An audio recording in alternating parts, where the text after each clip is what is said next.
Highway Patrol Group nagsagawa ng pagbibilang ng kanilang mga tauhan lalo na at binuo ang IAC o Interagency Council para sa trapiko.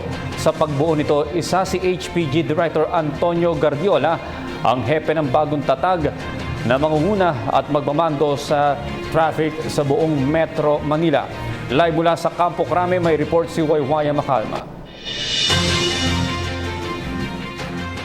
Audrey, magsisimula na bukas ang deployment ng 4 na ahensyang mangunguna sa pagmamando ng traffic sa buong Metro Manila. Ito'y para maibsan na ang traffic sa kahabaan ng EDSA at ito naman ay pangungunahan ng PNP Highway Patrol Group o HPG. Kasama rin nila dito ang Metro Manila Development Authority o MMDA, LTO at LTFRB. Kaya naman isang araw bago ang kanilang deployment ay nagsagawa ng imbentaryo ng mga traffic law enforcement at mga kagamitan mula sa mga ahensyang nabanggit. At ito naman ay pangungunahan ni PNP Highway Patrol Group Director Senior Superintendent Antonio Guardiola na siya ring hepe ng bagong tatag na Interagency Council on Traffic o IACT. Simula bukas ay sila i-deploy sa mabuhay lanes at mga arterial roads para maibsan ang mabigat na traffic sa EDSA. Kasama sa mga inimbentaryo ng IACT ay ang mga patrol vehicles,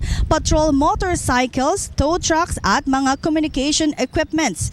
Bukod sa mga kagamitan, sumailalim din sa accounting ang mga tauhan ng MMDA, LTO at LTFRB na isinailalim na sa operational control ni Guardiola na siyang mangunguna sa traffic discipline at maging sa road at pedestrian lane clearing operations. Sa ngayon ay umaabot sa 300 tauhan ng HPG ang handang i-deploy sa EDSA habang sa MMDA ay 350 naman na magmumula sa MMDA. Sa isasagawang combined deployment bukas kasama ng HPG at MMDA ang ilang tauhan ng LTO at LTFRB na eksperto sa registration at franchise violations na sila naman ang manguhuli sa mga kolorum at mga out-of-line vehicles. Nakatakda naman pulungin ng IAC ang mga mayor sa Metro Manila nang sa gayon ay maplansya na nila ang kanilang deployment sa iba pang pangunahin lansangan sa Metro Manila. At para sa PTV News, ako si Waywaya Macalma.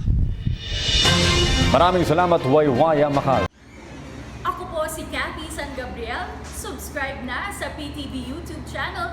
I-click lang po ang subscribe button.